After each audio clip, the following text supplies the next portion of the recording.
A formal welcome to Daily Power Parsha. Today is Wednesday, June 23rd, 2021, and it is fabulous to have you here today. I'm going to share my screen, and we are ready to roll. Okay, so we read the first two readings yesterday of the Torah portion of Balak. That's where we're up to. Basically, Balak is the name of a guy. He was a king of the nation of Moab. And the king Balak, basically, okay, I want to share something I didn't mention yesterday. Balak learns information, right? He sees what's going on. He reads the news, right? He's got the papers, got the websites, got cable. He hears about the Jews, the Exodus, all that stuff, Sinai, Mishkan, and the 40 years of wandering. And now he hears the Jews kind of, approaching the Holy Land, and some wars breaking out along the way. So what happens is that Balak becomes frightened. He becomes terrified. He becomes disgusted, whatever it is. He became fearful. Although it says Moab, the nation, but the idea here is that it's Balak who stirred the fear. Essentially, what I'm trying to say is that there are different ways that a person can react. One is that you're afraid, you swallow your fear, and you move on. Another way is that you're afraid and it completely consumes you.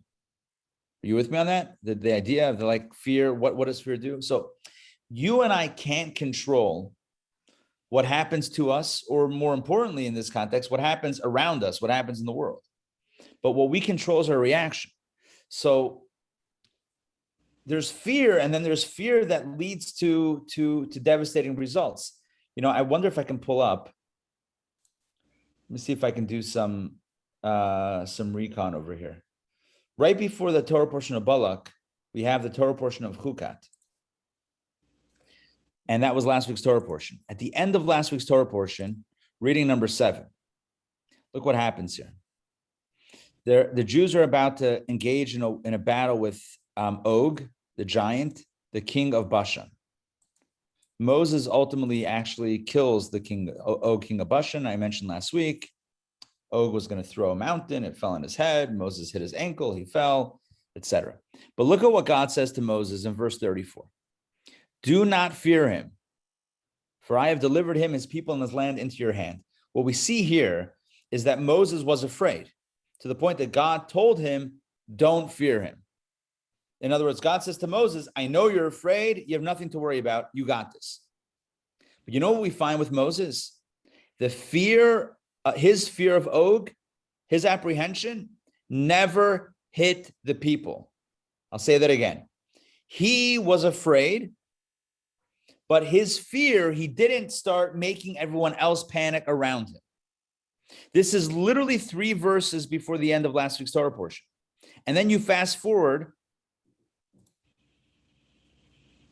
And then you fast forward to the beginning of our Torah portion, and you have the first few verses.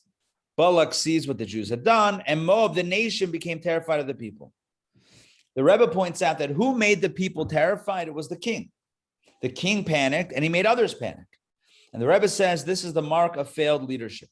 A leader is someone who, even if they are afraid, they're able to maintain a calm disposition and ensure that the people are okay. In other words, to whip everyone into a panic and everyone into a frenzy doesn't do anyone any good. You're the leader, make sure so you're worried, great. Sit with it, deal with it, speak to a therapist about it, whatever it is, but lead your people calmly. Parents in a family. Give another practical example. Yeah, so parents. So let's say they're concerned. Let's say there's financial challenges, right? Should the kids be all concerned about it, consumed about it? Is that healthy? Of course not, right? If the parents are dealing with, a job challenge, yeah, or a health challenge, not necessarily that health I think gets into another question, okay? But the point here is that there's no mitzvah, right? There's no obligation to make everyone else frightened and worried. Does that make sense? So the mark of leadership is Moses sets the example where he was afraid, but that fear never went to the people. Balak is afraid, and the people are terrified. They're disgusted, they're terrified, Everybody's whipped into the frenzy. That is failed leadership. When a leader has to resort to fear mongering, you know that it's a failed leadership. There's no reason for people to be whipped into a frenzy. You have something you have to take care of it. You're the leader, right? You want to lead. You want to make people afraid. You're in the wrong position. Let's continue. So we started off with that yesterday. We spoke about his plan. He's going to hire this prophet. Well, he teams up. First of all, he teams up with his enemy, another nation called Midian, right? So there's Moab, one nation, and Midian is the second nation. They team up, join forces, pull together resources to hire or attempt to hire Balaam, who's the prophet, the evil prophet, or the hitman, the hired gun, who fights with his mouth. And they come to him, they send messengers, and he says, let me speak to God. And God says no, so he says no. They come back the next day. This is reading too. Come back the next day, and they offer basically a blank check. And now Balaam is excited about the blank check. Whatever you want, Balaam, the prophet, is now thinking, wait a second. So he says, you know what? I can't go against God, but stay another night. Let's try this again. He asks God, and God says, basically, again, if you read it literally, you may not get this, but I'm giving you the commentaries on it. Essentially, God said to him in the last verse of the second reading, which we did at the end of yesterday, if you want, go ahead. I'm not going to stop you. If you want, go ahead. That doesn't mean that God is saying it's a good idea. God already told you what he thought. No. But if you want to go, I'm not going to foil your plan. God doesn't stop free choice from happening. Rabbi? Yes. Rabbi? I'm confused. So Balak was nervous of Moses, right? The Jewish people. The Jewish people. I'm confused about how Balaam came into the picture. Balaam, it was a prophet. No, he was a dude. He was a spiritual guy. He was a prophet who had the ability to speak with God or receive divine communication and know how to utter curses and blessings that would be effective. They literally hired him to try to curse the Jewish people so that when they fought against the Jews, they would be victorious. To curse his own people, they tried to hire. No, to curse the Jewish people. Oh, so Balaam's not one of us. Okay. No. Oh, right. Very important. Balaam was not Jewish.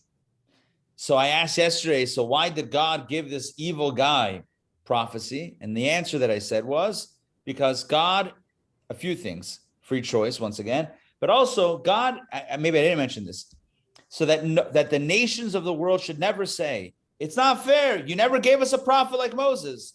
God did give you a prophet like Moses. And what'd you do with him? Use them as a party trick. Use them as a novelty act. Use them as curse my enemy from me. That's what you used it for. Instead of spiritual direction and self-improvement and divine communication for how to live, you used it as, he used it, they used it. All right. Next. Okay, so this is the third, but that's very important. He was not Jewish. He was one second. You want to know about Balaam? Here you go. Here's Balaam.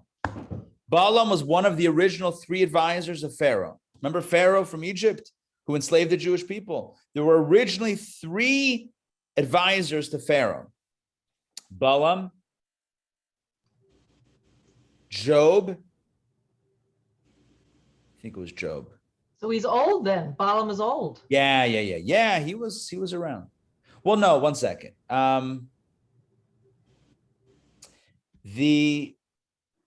Not necessarily that old, because, and I'll tell you why. The slavery started, the slavery went on for 210 years. It wasn't always the same pharaoh. There were multiple pharaohs. At some point, it got much worse, and they started killing the babies, right? For a while, they were, I don't want to minimize it, but they were just enslaving the Jews and, beating them to work. But then it got to the next level of murdering the babies. That was where the advisors came in, and Balaam was one of these advisors. So here we go. There was Balaam, there was Job. Remember the guy Eov, the sufferer, Job? And there was also Jethro, Yitro, Moses' father-in-law, before he was Moses' father-in-law. Those were the 3 advisors to Pharaoh. Pharaoh comes to the advisor. This is the last Pharaoh of the pharaohs that were involved in Jewish slavery, the one whom the Exodus happened under. So this pharaoh calls in his advisors, says, worried about the Jews, this and that, like, what should we do? They're slaves, but nonetheless, etc. So Balaam says, kill the baby boys, right? Murder the baby boys, and then eventually you'll end the Jewish people. Jethro, Yitro, who would become later Moses' father-in-law, said, are you kidding me? No way, that's horrible. You can't do that. That's gone too far. And Job was silent. Job was silent. So basically what happens then is that Pharaoh takes the advice of Balaam, sets out the campaign to kill the Jewish boys, the Jewish babies that were born, which is why, by the way, Moses, when he was born, he had to be put in a basket and hidden in the Nile River because, right, they were killing all the baby boys. And Jethro, Yitro, had to flee to another country, actually Midian, ironically, or not ironically, Midian, one of the two nations that we're talking about today. He had to run to Midian and he became a leader over there. And then eventually when Moses had to run away from Egypt because he had also crossed Pharaoh by killing the Egyptian who was beating the Jewish man. Remember that story? So he runs to Midian, he meets up with Jethro's daughter and they get married, and they live happily ever after. But the point is that Jethro was one of the three advisors who voted against the infanticide, the killing of the boys, and he had to run away because Pharaoh was upset that he had not agreed with that. He went with Balaam's option. Job was silent, but ultimately we know he suffered, right? Job is the sufferer, and it's attributed to his silence, because silence in the face of atrocity is basically tantamount to doing the atrocity itself, right? If you're quiet and let it happen and don't protest, you might as well be doing it if you're quiet. Silence is akin to complicity, being complicit in it. So what's the point? Balaam was a long-standing enemy of the Jewish people. He didn't like the Jewish people, and he was hired here. So he was definitely not Jewish. He was hired here to curse the Jewish people and to bring about their downfall. At least that was the plan. All right, back inside. Let's do the new text for today. That's a little background information. Again, it's like, the more you learn, the more of a picture you get of this whole thing. And it becomes, instead of like a two-dimensional story, it's like now 3 dimensions. Now, okay, everyone has a history here. These aren't just random people being thrown out. Like, there's a Balaam. He's been around for a while. He's worked against the Jewish people before, right? These two countries, Moab and Midian, now have an issue. Now are afraid. They're now just they're terrified by the Jewish people for really no reason, right? No, because the Jews were not going to go into their lands, but they're terrified. So they hire this guy to curse the Jews. Hopefully, bring about their hope was to bring about the downfall. So here we go. The next morning. So this is the second attempt to get Balaam to agree to the deal. So in the morning, Balaam arose. Oh, because God had told him, if you want to go, go. So in the morning, Balaam arose. Hey, Matt, welcome. In the morning, Balaam arose, saddled his she-donkey, and went with the Moabite dignitaries. So now he's all in. God said, if you want to go, go. He's all in. Now God's wrath flared because he was going. Remember when God told him the night before, you can go? It's not like God said, I want you to go. He said, if you want, you can go. But was God happy with that? Of course not. God gives free choice. Does that mean that God is happy when we make the wrong choice? Of course not, right? You give your child autonomy, right? Or you give, somebody on your team at work, you give them the project. Okay, so it's your project. But if they mess up, are you not upset? Yes. So God is upset. I'm not saying to actually lose your cool or anything, but nonetheless, God's wrath flared because he was going, because Balaam decided to go. And an angel, listen to this. This is a great story. This is like up there with great biblical stories. And an angel of the Lord stationed himself on the road to thwart him. And he was riding, Balaam was, on his she-donkey, and his 2 servants were with him. Now, this happened to be his donkey that always went with him. He had this go-to donkey, and that was what he was riding. So the she-donkey saw the angel of the Lord stationed on the road. And the angel had his sword drawn in his hand. What does an angel look like? What does an angel with a sword look like? I can't answer that question because I didn't see it. But this is what's going on. So the she-donkey did see it. So the she-donkey turned aside from the road and went into a field, right? You're on the road. The donkey's on the road, Balaam's on top, and it pulls off the side. It pulls off onto the shoulder, onto a field. Balaam was incensed.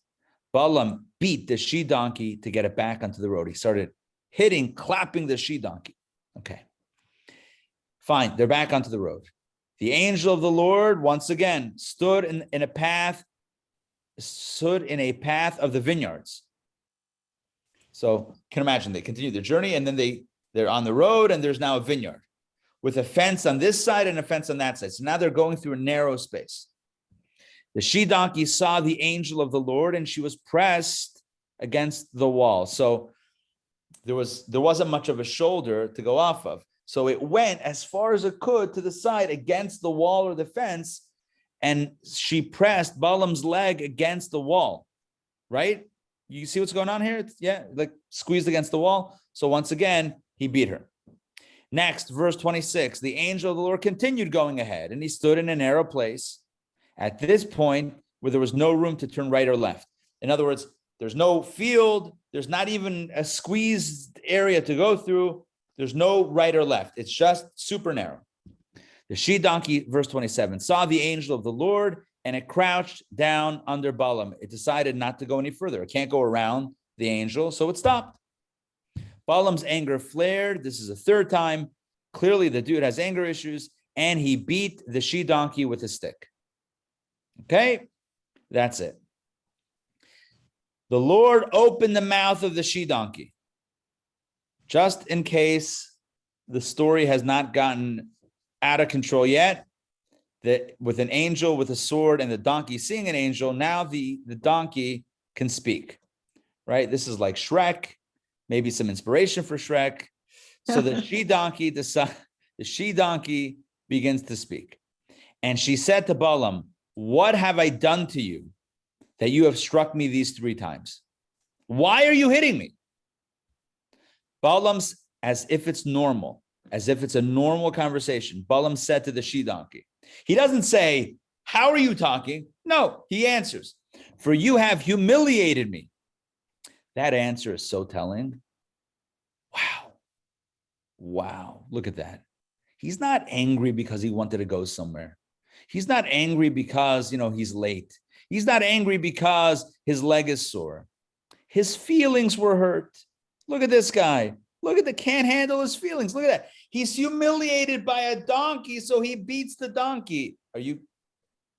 And this is the guy that you want to handle the situation, right? This guy who has zero control over his feelings. You have humiliated me. If I had and then he threatens her again. If I had a sword in my hand, I would kill you right now. The she-donkey said to Balaam, "Am I not your she-donkey on which you have ridden since you first started until now? Have I been accustomed to do this to you?" In other words, think about it. Haven't I been your she-donkey for a long time? Yes. Have I ever done this to you? No.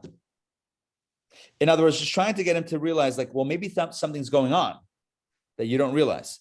So at this point, the Lord opened Balaam's eyes, and he saw the angel of the Lord standing in the road with a sword drawn in his hand. He bowed and prostrated himself on his face.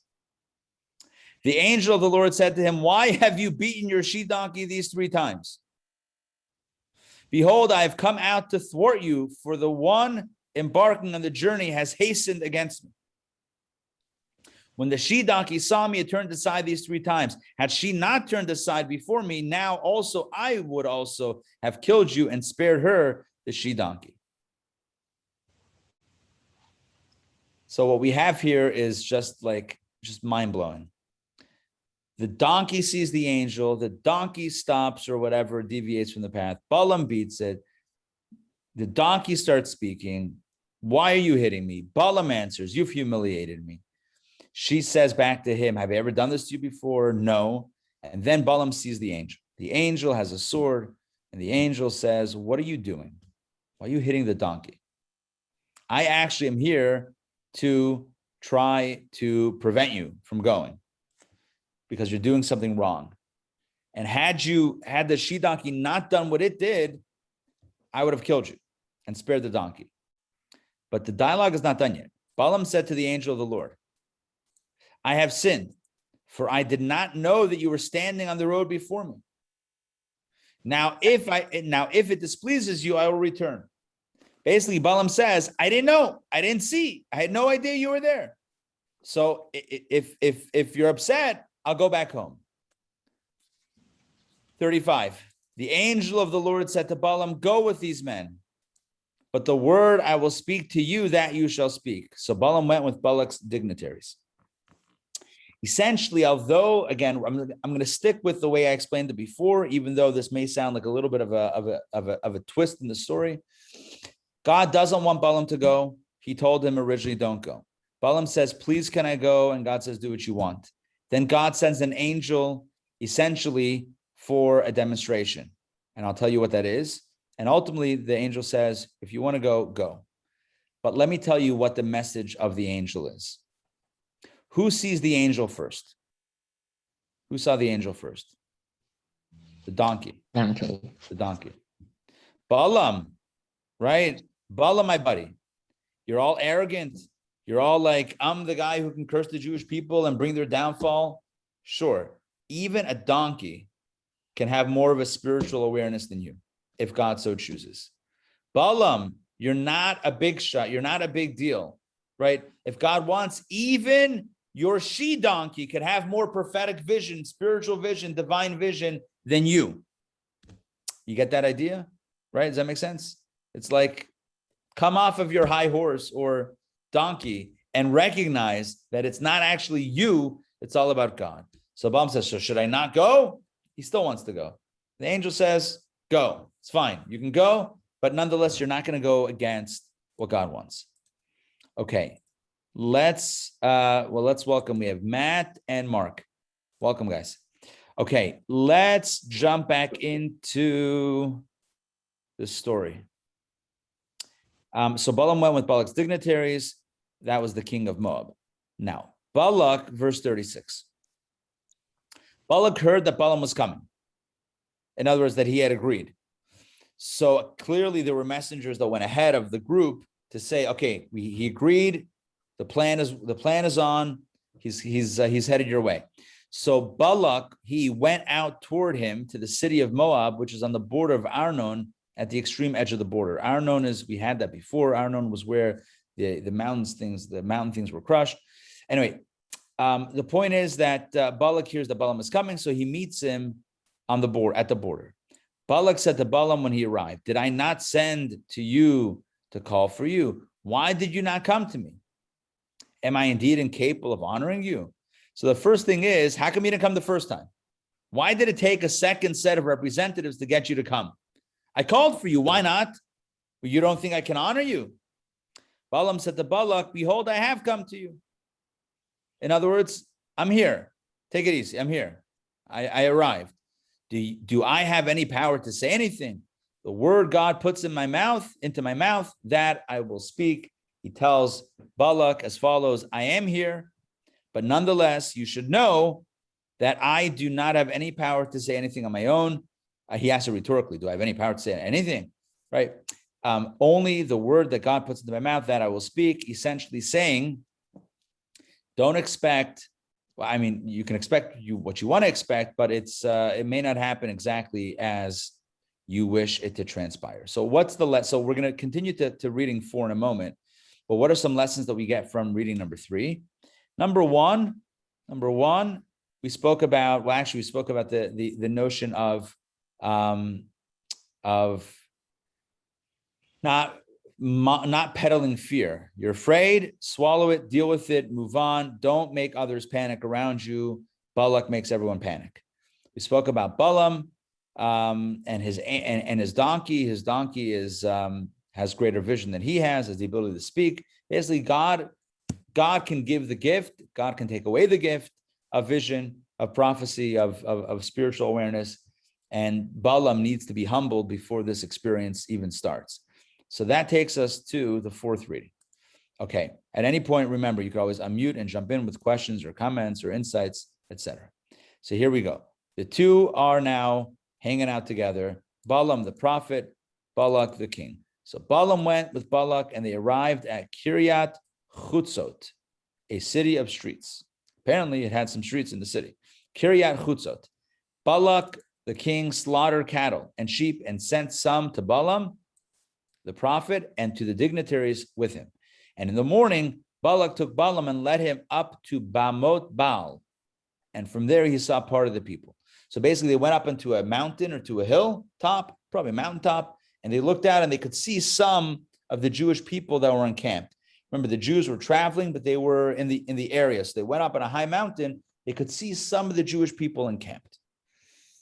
See if we have a Rashi here.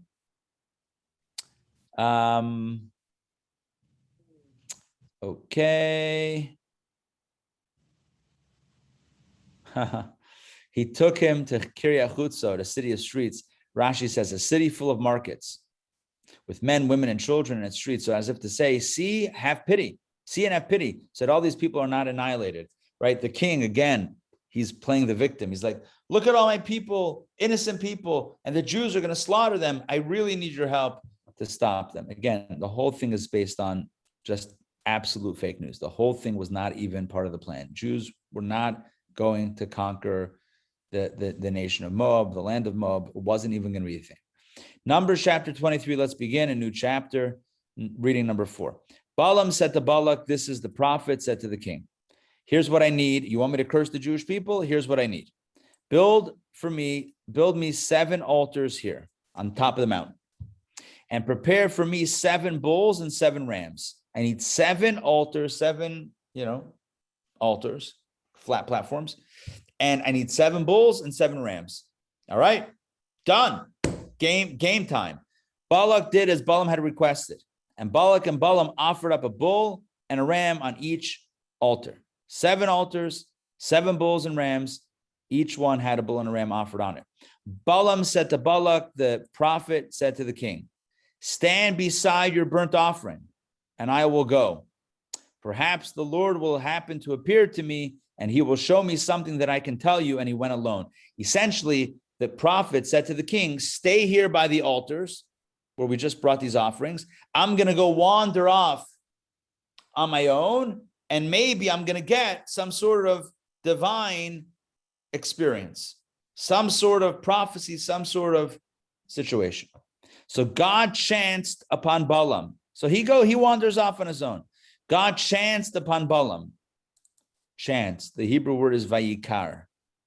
Vayikar means happened upon, chanced upon. Balaam. And he said to him, and Balaam, the prophet, said to God, I have set up 7 altars. I have offered up a bull and a ram on each altar, as if God doesn't know. So Balaam says to God, I did this for you. I brought you these offerings. The Lord placed something into Balaam's mouth. Okay, what does this mean? This means that God essentially granted communication to Balaam's mouth so that he was speaking not his own words, but God's words. He was channeling God's words. And he was hoping, was Balaam, that the words that would come out would be a curse. But as we'll see, it's not exactly a curse. So God placed something into Balaam's mouth, and God said to him, return to Balak and say as follows, ... When the prophet returned to the king, Balak was still standing, I'm adding the word still, was still standing next to his burnt offering. He and all the Moabite dignitaries, because again, the prophet wandered off. So the prophet Balaam took up his parable and said, here he begins delivering God's message, right? He had wandered off. God appeared to him. God gave him a message. He goes back, and now he is going to tell the message. Here it is, quote, Balak, the king of Moab, has brought me from Aram, from the mountains of the east, saying, come, curse Jacob for me, and come invoke wrath against Israel. He's basically describing how we got here, right? Balak hired me, brought me from my home in the mountains of the east, asking me to curse Jacob and invoke wrath against Israel. So Balaam says, he continues to say, how can I curse whom God has not cursed? And how can I invoke wrath if the Lord has not been angered? For from their beginning, I see them as mountain peaks. From their beginning, the beginning of the Jewish people, I see them as mountain peaks. And I behold them as hills. It is a nation that will dwell alone and will not be reckoned among the nations. Let me explain. All of this, you should know, from here to pretty much the end of the Torah portion, all of these readings have allegory, have Balaam, the prophet, speaking in poetic language that requires a lot of commentary to decipher. So, and there are hundreds of commentaries on these on every verse here. I'm going to give you one take on it. You know, I'm choosing one take. There are many you can explore, but this is one way to understand it. Yes, we'll get there in a second. Yeah, that's coming up soon. From their beginning, from the beginning of the Jewish nation, from their origins, I see them as mountain peaks. That refers to the patriarchs, and behold them as hills and the matriarchs. There were great people who rose from society. Everyone was pagan. Everyone was serving the sun, the moon, and the stars. And then you had these heroes of spirit that rose up like mountain peaks and hills. The patriarchs, Abraham, Isaac, Jacob. The matriarchs, Sarah, Rebecca, Rachel, and Leah. You had these great giants of spirit who formed the Jewish people. From their beginning, I see the mountain peaks and the hills. It is a nation that will dwell alone. Again, let me give you an angle on that. Nation that will dwell alone. The Jewish people are not like everyone else. They don't have the same set of rules. They don't have the same set of destiny or the same detailed purpose. Yes, collectively, everyone shares a common purpose overall, but the Jewish people have a very specific role on earth. 613 mitzvot, a nation that will dwell alone. This reminds us that we are not looking to assimilate, right? It's okay to dwell alone. One of the presidents of Israel once came to the Rebbe, maybe one of the prime ministers, and they were talking about making negotiations and giving up land for peace. Remember, you know that whole thing, land for peace? Like if we let you move in next to us, like we'll give you the next door, even though you're stated, I mean, you've told this to me, you've written it down, you've demonstrated that your intention is to get rid of me, but so that you like me, I'll actually move you in next door to me. That's what land for peace is. And so I'm going to give you something tangible in return for what? So I give you land, and what do you give me? Peace. But what's peace? A smile? Sure, I'm not going to kill you. I mean, what are you getting in return? The Rebbe was very much against land for peace. In addition to giving away Israel, which is, you can't give away. God gave it to you. How can you give away God's gift? Number one. Number two, it's a bad deal, right? You're giving something tangible for something intangible. But this fellow said, no, but if we get that, one of the prime ministers, I forget who, or presidents of Israel said, no, but if we give it away and we make negotiations and we make, we do all this stuff, then we'll be normalized amongst the nations so that we won't be dwelling alone anymore. And the Rebbe said, this is part of the blessing of the Jewish people, not the curse. Balaam tried a curse, but this is the blessing. A nation that dwells alone is not a curse, it's a blessing. A unique identity. Even today in the world, we've realized that the goal is not a melting pot to eradicate everyone's identity, but to appreciate diversity. Diversity means that you're different than me and I'm different than you, and that's okay, and we can get along with our differences. A nation that dwells alone is a blessing, not a curse, but to be proud of our own unique identity. I shouldn't hide the fact that I'm wearing a kippah because I want to blend in with the crowd. I don't want people to see that I'm Jewish. Why not? right? I don't want to stand there with tzitzis flying out from the side of my pants because someone's going to say, what are those strings for? Right? I don't want to stand out. Why not? What's wrong with standing out? Again, in 2021, everyone wants to stand out. We live in a world where everyone wants to stand out anyway. Might as well stand out Jewishly. Anyway, a nation that dwells alone is a good thing. And will not be reckoned among the nations. Just because everyone else wants to do something doesn't mean that we are going to follow. The Jewish people are proud. Yes. From following up on what you're saying, and today, this year, there's so much emphasis. We have to recognize this uniqueness of Black people, brown people, and Asian people. And we are lumped in with white people, but I feel like we are unique within that. But 100%. we don't get any specific recognition. I agree. Listen, I agree with you that Judaism, Jewishness is not a what's the right word to say? Yeah, it's not white. It's not a color, right? Because there are Jews of all stripes, of all colors, of all shapes and sizes. But it's definitely a minority. Jews are definitely a minority. I mean, like a super minority based on the other big religions. Oh and God. Such particular customs is what the other ethnic groups are trying to say, 100%. Honor our customs. 100%. Now, I don't think we need to be like, we don't have to play the victim either. But I agree with your core point, which is like, sometimes it's overlooked. Look, I agree with you, but at the same time, I think the idea here is to be proud of who we are, to be strong. So this is still, again, we're still in the middle of the statement of Balaam the prophet, and Balak, the guy who's paying him big bucks, right? The guy who hired him to curse the Jewish people. What's he getting? There's mountain peaks, hills, dwelling alone. They're not going to be reckoned among the nations. All right, let's continue. Who counted the dust of Jacob, or the number of a fourth, or the seed of Israel? I like the seed for that translation better. In other words, it's almost like who can count? Who can count the dust or the seed, the dust of Jacob or the seed of Israel? In other words, the Jews are going to be very influential. Who can count the influence? Even when they look like dust, right? Even when the nations will try to trample them like dust, they're still going to rise and accomplish great things. May my soul die the death of the upright, and let my end be like his. Balaam says, I wish I was like the Jew. Balak the king, that's it, and that was it. Balak the king said to Balaam, what have you done to me? I took you to curse my enemies. You have blessed them. What are you doing? Balaam answered, the prophet answered, saying, what the Lord puts into my mouth, that I must take care to say. What do you want? I told you already from the beginning, I can't say anything that God doesn't want me to say. At least he was honest about that.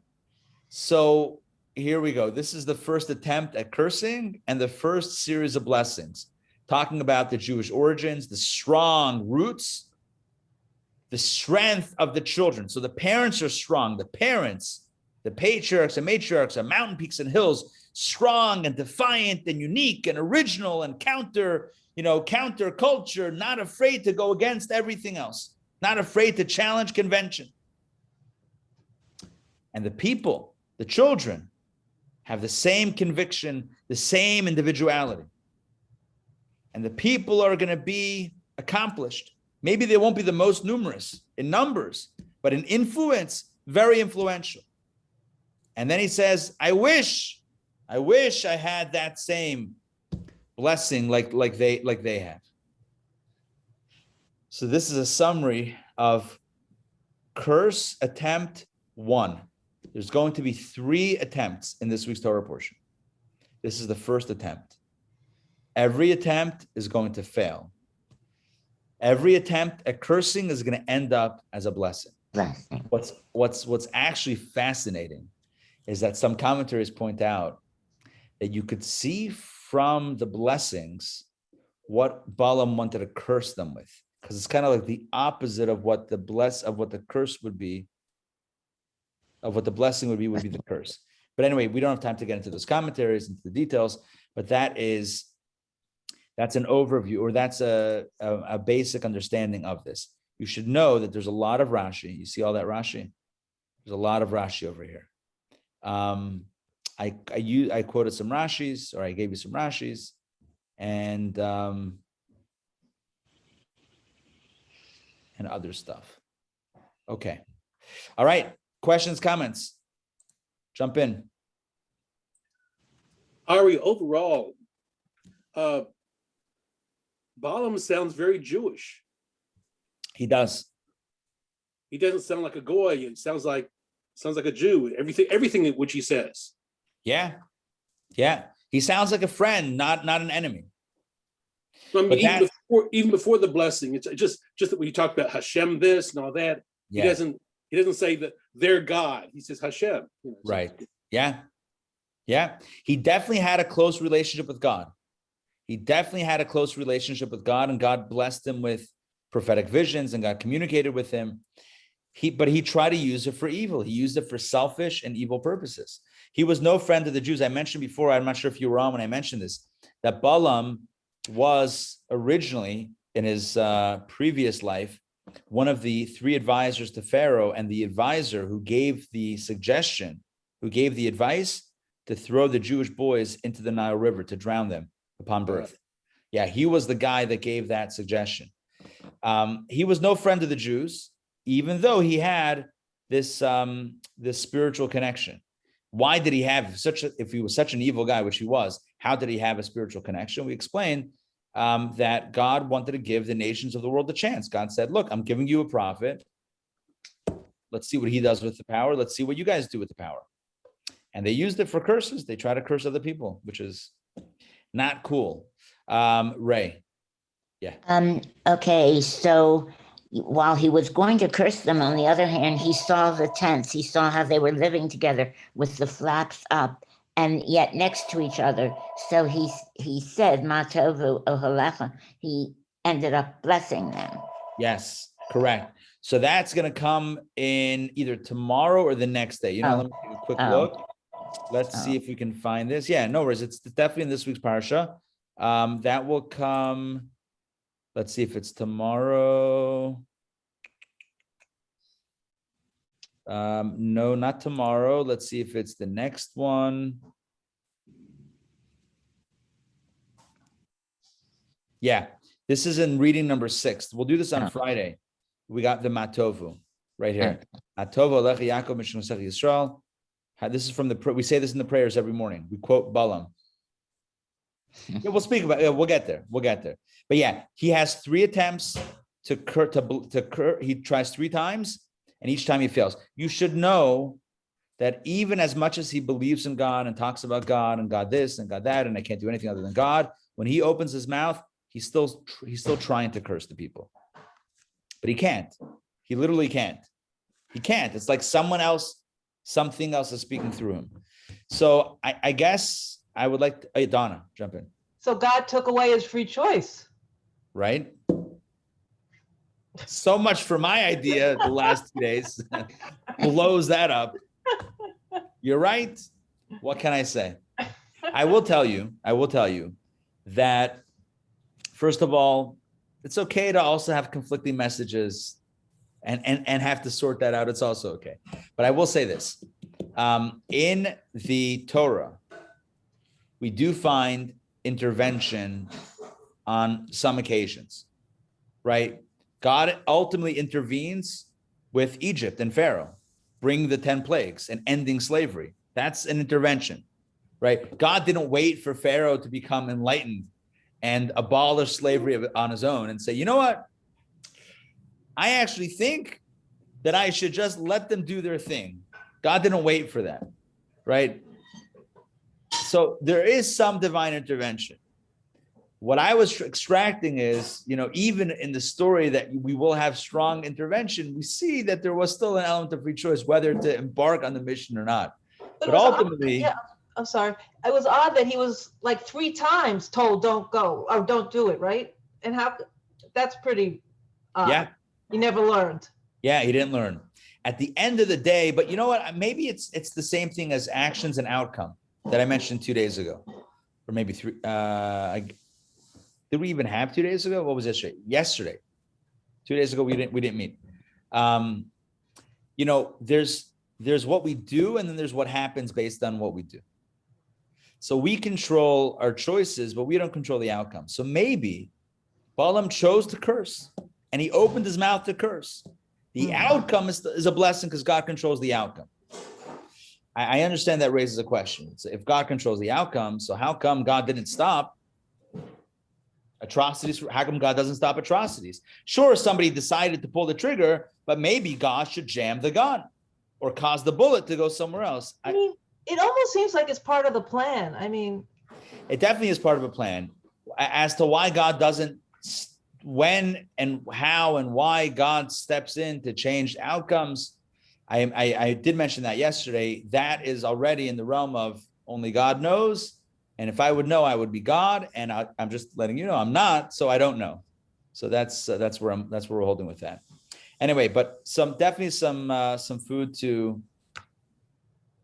for thought, something to think about as we go through this. But it's going to be interesting because we'll find, these incredible blessings that are unparalleled in Torah. Like the greatest blessings of the Jewish people come from out of the mouth of Balaam. And from Moses comes sometimes harsh words to the people, like, come on, guys, stop complaining. You know what they say? If Moses blessed us, everyone would say, yeah, of course he's going to bless. And if Balaam cursed us, chastised us, of course, he's an anti-Semite. But when the Balaam blesses you, you take it seriously. And when the Moses chastises and critiques, you also take it seriously. All right, so some ideas to think about. We'll close it out for today. Tonight, don't forget, 7:30. 7:30, we have Torah studies. The topic will be, will the real Messiah please stand up? So that is tonight at 7:30. We'll see how in this Torah portion, Balaam not only shares some of the greatest blessings, but also some of the only messianic prophecies in the 5 books of Moses are shared in this week's Torah portion by the wicked dude, Balaam. So that's tonight. And we also just released an email. You may have seen it. Came out like an hour or two ago. Sent out an email with information about our brand new course called Resurrection of the Dead. If you want to know more about that, one of the foundational beliefs in Judaism, number 13 of the 13 principles of faith. We've talked about it, bits and pieces in classes before, but we're going to have a 3-week series, a 3-part series dedicated exclusively to the topic of the resurrection of the dead. It starts Thursday, July 1st. So that's it. Check it out on the website, intownjewishacademy.org/resurrection. And let me know what you think about the design. It's a very interesting design. All right, my friends, we'll see you soon. Have a great day. Thank you. Bye.